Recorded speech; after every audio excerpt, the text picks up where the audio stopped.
এই ঘটনাটা পবিত্র মানুষ দিয়ে ভরা একটা গাড়ির, যারা নাকি মাদ্রাসার থেকে তালিম শেষ করে বাসার দিকে যাচ্ছিলেন। আর হঠাৎ করে দিনটা অনেক খারাপ হয়ে গেল, বৃষ্টি শুরু হয়ে গেছে, ওইদিকে তুফানও শুরু হয়ে গেছে। আর হঠাৎ করে গাড়ির সম্মুখে একটা বিজলি অর্থাৎ ঠাড়া পড়ে গেল, আর তারা অবাক হয়ে গেল। আর তখন ড্রাইভারে বলল যে আমাদের মধ্যে কোনো একজন ব্যক্তি এমন আছে যে নাকি অনেক গুনাহগার, আর ড্রাইভারে বলল এর জন্য আমাদের সবাইকে মরতে হবে। আর তখন ড্রাইভারে বলল যে ওই সম্মুখে একটা গাছ দেখা যায়, আর সবাই এক এক করে গাড়ি থেকে নামবে, আর ওই গাছটাকে ছেনে আবারও গাড়িতে চলে আসবে। আর যে নাকি গুনাহগার সে ওই গাছটাকে সানার সাথে সাথেই তার উপরে বিজলি অর্থাৎ ঠাড়া পড়ে যাবে, আর আমরা সবাই বেঁচে যাব।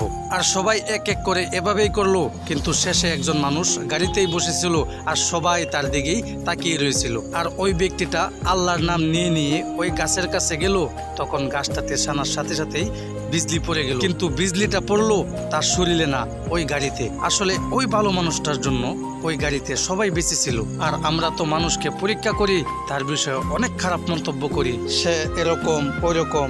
তাহলে আমি বলি কি যে মানুষকে পরীক্ষা না করে মানুষের ভিতরে যেই ভালাইটা লুকিয়ে রয়েছে সেটাকে তালাশ করেন। আর ভিডিওটা ভালো লাগলে একটা সাবস্ক্রাইব অন্তত অবশ্যই করবেন।